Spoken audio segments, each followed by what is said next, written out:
Today, I want to talk about one of my favorite cups of coffee. I love to make hot, frothy, salted caramel coffee. And I'm going to show you how I do this.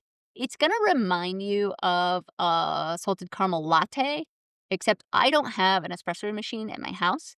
And so this is the way that I make it. And I feel like it's a good way to make it cheap at home if you don't have an espresso machine.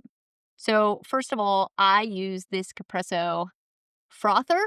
I have a link in the description. It's my favorite. It makes it hot. It actually would make it cold too. And I've made these cold as well. So in my frother, I am going to put 4 ounces of half and half.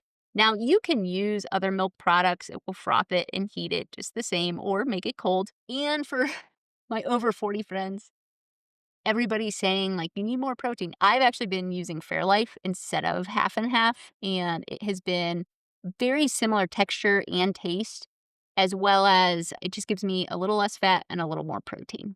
Anyways, that's my swap out. You can use whatever milk product you want. After I put the half and half in, I'm going to put in half a pump of the salted caramel syrup. And again, there's a lot of brands out there. I happen to use this one. And then I'm just going to push the button and put the lid on. It got done frothing. It takes about probably 2 minutes. So it's hot, it's frothy. In my cup, I already have 10 ounces of coffee pre-made and in there. So in the coffee world, a cup is actually 5 ounces, not 8 ounces. So I essentially have 2 cups of coffee in here.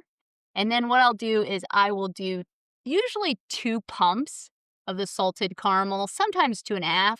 Again, you can make it a little sweeter, a little stronger. It all depends on what you want to do. And then I'll stir this in. And then I will pour my froth on top.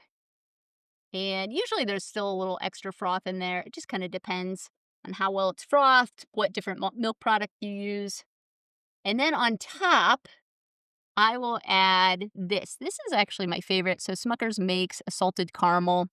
And there's a couple different caramels that they make, but this is a little bit creamier. And I really like it for the top. And so then I will just heat this up in the microwave. I'll heat up the whole jar, and then I just pour it on top. And you can make shapes. I am not that person that makes shapes. But anyway, so this is how I make a salted caramel latte, or at least what would be similar to. All of these products I will give you a link to in the description.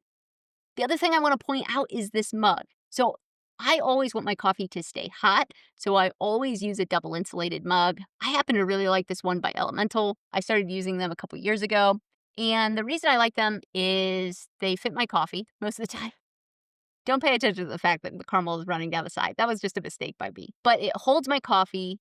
It stays hot for a really long time, and they fit in every cup holder. And then just recently, I have owned several of these for several years.